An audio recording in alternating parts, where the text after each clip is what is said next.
नमस्कार, जय हिंद, वंदे मातरम। प्यारे बच्चों, आपका विशेष आभार है कि आप लगातार हमारे चैनल से जुड़े हुए हैं। आप वीडियो को लाइक कर लीजिएगा, चैनल पर नए हैं चैनल को सब्सक्राइब कर लीजिएगा, क्योंकि आज मैं बहुत ही शानदार टॉपिक लेकर आया हूं जिसका नाम है मौर्य साम्राज्य। इसका क्विक रिवीजन करने वाले हैं, बहुत ही आसान शब्दों में टू द पॉइंट चीजें रहने वाली हैं, कोई भी फालतू की बात नहीं रहेगी। तो हम शुरू करते हैं आज की ये क्लास, क्योंकि प्रश्न यहीं से आएगा। पढ़ेंगे आप मेरे साथ तो आपको यकीन आएगा। मेरा नाम है अभिषेक प्रताप सिंह, जैसा आप सभी लोग परिचित हैं मुझसे।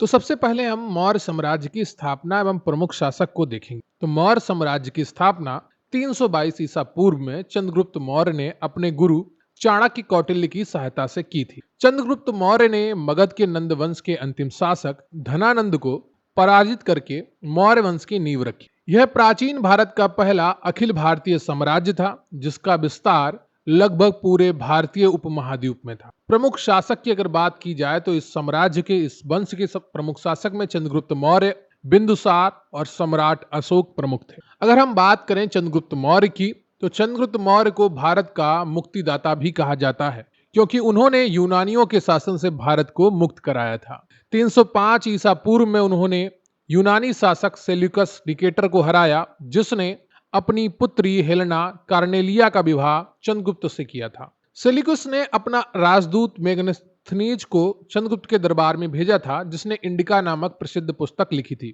तो जो ये मेगस्थनीज है, बहुत ही महत्वपूर्ण है। इसकी किताब और ये किसके दरबार में आया था, बार बार एग्जाम में पूछा जाता है। तो मेगस्थनीज चंद्रगुप्त के दरबार में आया था और इसकी किताब का नाम था इंडिका। अपने जीवन के अंतिम समय में चंद्रगुप्त ने जैन धर्म अपना लिया और भद्रबाहु के साथ श्रवणबेला गोला कर्नाटक चले गए थे, जहां उन्होंने संलेखना संथारा विधि से प्राण त्यागे थे। संलेखना में क्या होता है कि भोजन पानी छोड़ दिया जाता है और मृत्यु को स्वीकार कर लिया जाता है, धीरे धीरे प्राण त्यागे जाते हैं। अगला जो महत्वपूर्ण शासक था इस वंश का, वो था सम्राट अशोक। अशोक मौर्य वंश का सबसे महान शासक था, जिन्हें देवानाम प्रिय और प्रियदर्शी उपाधियों से जाना जाता है। अपने राज्याभिषेक के 8वें वर्ष यानी कि 261 ईसा पूर्व में उन्होंने कलिंग का युद्ध लड़ा, जिसमें हुए भीषण नरसंहार ने उनका हृदय परिवर्तन कर दिया। तो कलिंग का युद्ध कब लड़ा गया? 261 ईसा पूर्व में। कब? राज्याभिषेक के 8वें वर्ष में। कलिंग युद्ध के बाद अशोक ने बौद्ध धर्म अपना लिया और भेरी घोष यानी कि युद्ध की नीति के स्थान पर धम्म घोष यानी शांत की नीति को अपनाया। उन्होंने अपने संदेशों को जनता तक पहुंचाने के लिए शिलालेखों और स्तंभ लेखों का व्यापक प्रयोग किया, जिन्हें सबसे पहले जेम्स प्रिंसेप ने 1837 में पढ़ा था। अब हम बात करेंगे मौर्यकालीन प्रशासन की। मौर्य प्रशासन अत्यधिक केंद्रीकृत था, जिसमें राजा सर्वोच्च अधिकारी होता था। राजा की सहायता के लिए एक मंत्रिपरिषद होती थी। चाणक्य के अर्थशास्त्र में प्रशासन का विस्तृत वर्णन मिलता है। यह पुस्तक अर्थशास्त्र इसका नाम जरूर है, लेकिन यह राजनीति पर आधारित पुस्तक है। साम्राज्य प्रांतों चक्र में विभाजित था, जिनके प्रमुख कुमार या आर्यपुत्र राजकुमार होते थे। प्रशासन की सबसे छोटी इकाई ग्राम थी, जिसका मुखिया ग्रामिक कहलाता था। समाहर्ता राजस्व एकत्र करने वाला मुख्य अधिकारी था, जबकि सन्निधाता राजकोषीय कोषाध्यक्ष। तो जो आर्य इन्वेजन की थ्योरी गढ़ी जाती है वो इसी आधार पर गढ़ी जाती है, क्योंकि मौर्य साम्राज्य में साम्राज्य प्रांतों में विभाजित था और उनके प्रमुखों को कुमार या आर्य पुत्र कहते थे। अब आर्य को उन्होंने आर्य इन्वेजन से जोड़ लिया। तो इस तरीके से एक बिल्कुल मनगढ़ंत कहानी बना ली गई कि जो भारतीय में उच्च जातियों के लोग हैं वो आर्य हैं, वो भारत के मूल निवासी ही नहीं है। लेकिन ये डीएनए सैंपलिंग के द्वारा पूर्णतः साबित हो चुका है कि जो आर्य इन्वेजन की थ्योरी है वो पूर्णतः गलत है। अब हम बात करेंगे अर्थव्यवस्था एवं समाज की। तो मौर्यकालीन अर्थव्यवस्था का मुख्य आधार कृषि था। सिंचाई के लिए उत्तम प्रबंध थे। व्यापार जल और थल दोनों मार्गों से होता था। उत्तरापथ सबसे महत्वपूर्ण व्यापारिक मार्ग था। राजकीय मुद्रा पण थी, जो चांदी के सिक्का होता था। मेगस्थनीज ने भारतीय समाज को 7 वर्गों में विभाजित किया था, जबकि कौटिल्य ने वर्णाश्रम व्यवस्था का उल्लेख किया है। समाज में दास प्रथा प्रचलित थी, लेकिन उनकी स्थिति यूनान जैसी दयनीय नहीं थी। अब हम बात करेंगे कला एवं स्थापत्य की। मौर्यकालीन कला का सर्वश्रेष्ठ उदाहरण अशोक द्वारा निर्मित स्तंभ है, जिन पर चमकदार पालिश की गई है। सारनाथ का सिंह स्तंभ, जिसमें 4 सिंह एक दूसरे से पीठ सटाए बैठे हैं, भारत का राष्ट्रीय प्रतीक है। बौद्ध धर्म के प्रचार के लिए अशोक ने बड़ी संख्या में स्तूपों का निर्माण कराया, जिनमें सांची का स्तूप जो मध्य प्रदेश में स्थित है सबसे प्रसिद्ध है। बहुत इंपॉर्टेंट है, सांची का स्तूप बहुत बार पूछा गया है, तो ये मध्य प्रदेश में है और अशोक ने निर्माण कराया था इसका। आजीविकों के लिए गया बिहार के निकट बराबर की पहाड़ियों में चट्टानों को काटकर गुफाओं का निर्माण कराया गया था। अब हम बात करेंगे मौर्य साम्राज्य के पतन के बारे में। तो सम्राट अशोक के बाद उनके उत्तराधिकारी अत्यंत निर्बल सिद्ध हुए। अशोक की शांत प्रिय नीति और विशाल सेना के रखरखाव में होने वाले खर्च के कारण आर्थिक संकट उत्पन्न हो गया। दूरस्थ प्रांतों पर केंद्रीय नियंत्रण कमजोर पड़ने लगा, जिससे वे स्वतंत्र होने लगे। अंतिम मौर्य सम्राट बृहद्रथ की हत्या उसके सेनापति पुष्यमित्र शुंग ने की थी 185 ईसा पूर्व में और शुंग वंश की स्थापना की थी। अगर हम बात करेंगे मौर्य काल के वर्तमान अवशेषों की, तो सारनाथ का अशोक स्तंभ आज भारत का राष्ट्रीय प्रतीक है। मध्य प्रदेश में स्थित सांची और भरहुत के स्तूप मौर्यकालीन वास्तुकला के जीवंत उदाहरण है। बिहार के लौरिया, नंदनगढ़ और लौरिया अरराज में अशोक स्तंभ आज भी देखे जा सकते हैं। पटना के निकट कुम्हरार में मौर्यकालीन राजप्रसाद महल के अवशेष प्राप्त हुए हैं। उड़ीसा में धौली और जौगढ़ की चट्टानों पर अशोक के महत्वपूर्ण शिलालेख मौजूद हैं। गुजरात के जूनागढ़ के पास गिरनार की चट्टानों पर अशोक के 14 शिलालेखों का समूह है। इन शिलालेखों के बारे में हम बाद में भी पढ़ेंगे। बिहार में बाराबर और नागार्जुनी की गुफाएं मौर्यकालीन चट्टान स्थापत्य का प्रमाण है। पटना से प्राप्त दीदारगंज यक्षी की मूर्ति मौर्यकालीन मूर्तिकला का एक उत्कृष्ट नमूना है।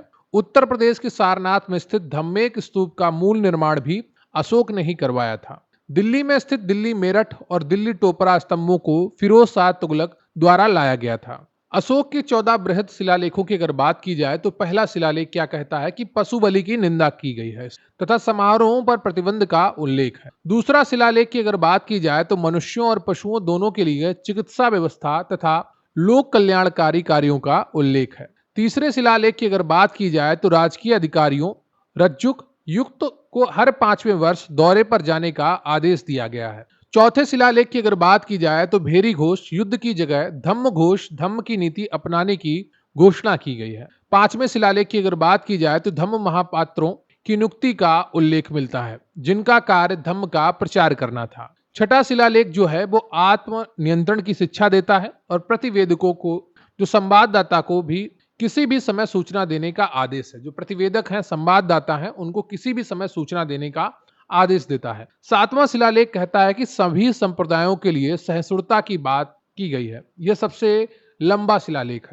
8वां शिलालेख जो है वो सम्राट की धम्म यात्राओं का उल्लेख करता है, जिसकी शुरुआत जो होती है वो बोध गया से हुई है। 9वां शिलालेख सच्चे शिष्टाचार तथा सच्ची भेंट धम्म मंगल का उल्लेख करता है। 10वां शिलालेख ख्याति और गौरव की निंदा की गई है तथा धम्म नीति की श्रेष्ठता पर बल दिया गया है। 11वें शिलालेख की अगर बात की जाए तो धम्म नीति की व्याख्या की गई है और धम्म दान को सर्वश्रेष्ठ बताया गया है।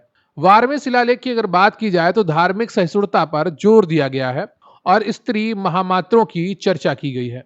13वां शिलालेख बहुत इंपॉर्टेंट है, बार बार एग्जाम में पूछा जाता है। इसमें कलिंग युद्ध, अशोक के हृदय परिवर्तन और पड़ोसी राज्यों का वर्णन है। यह सबसे महत्वपूर्ण शिलालेख है। 14वां शिलालेख अशोक ने जनता को धार्मिक जीवन जीने के लिए प्रेरित किया है। अब हम बात करेंगे मौर्य काल के कुछ अन्य महत्वपूर्ण तथ्यों के बारे में जो आपके एग्जाम के लिए बहुत ही इंपॉर्टेंट रहने वाले हैं। कौटिल्य के अर्थशास्त्र में राज्य के सप्तांग सिद्धांत का उल्लेख मिलता है।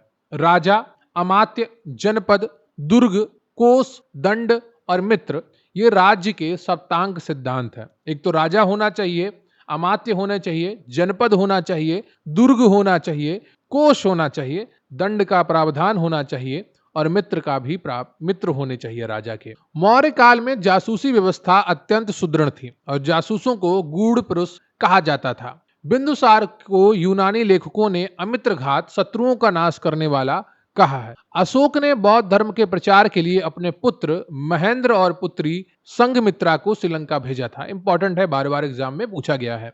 अशोक के शासन काल में ही पाटलिपुत्र में तृतीय बौद्ध संगीति का आयोजन हुआ, जिसकी अध्यक्षता मोंगली पुत्र तिस्स ने की थी। इंपॉर्टेंट है, कई बार एग्जाम में पूछी गई है।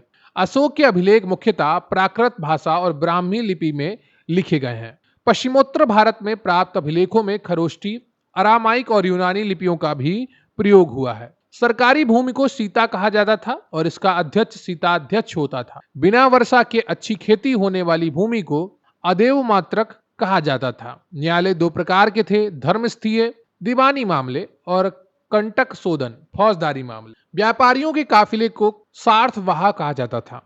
सिंचाई पर लगने वाले कर को उदक भाग कहा जाता था, जो उपज का 1/5 से लेकर 1/3 भाग तक होता था। चंद्रगुप्त मौर्य के शासन काल में सौराष्ट्र में सुदर्शन झील का निर्माण करवाया गया। इंपॉर्टेंट है, बार बार एग्जाम में पूछा गया है। सुदर्शन झील का निर्माण चंद्रगुप्त मौर्य के शासन काल में हुआ था। मौर्य काल में विष्टि शब्द का प्रयोग बेगार के लिए किया जाता था। रज्जुक नामक अधिकारी का कार्य भूमि मापन और न्याय करना दोनों थे। तो ये रहा आपका मौर्य साम्राज्य का पूरा इतिहास, जो मैंने आपको विधिवत पढ़ाने की कोशिश की है। उम्मीद करता हूं आपने इसको एक बार पहले से पढ़ रखा होगा, तो एक बार ये आपको बहुत ही आसानी से समझ में आ गया होगा। अगर नहीं आया है तो एक बार फिर से पढ़िए, हो सके तो इनके नोट्स बना लीजिए जितना भी आप शॉर्ट में बना पाएं, और निश्चित रूप से इससे बाहर आपका एक भी प्रश्न नहीं जाने वाला है। वीडियो को लाइक कर लीजिएगा, चैनल पर नया है चैनल को सब्सक्राइब कर लीजिएगा, अपने दोस्तों के साथ भी इस वीडियो को शेयर करिएगा।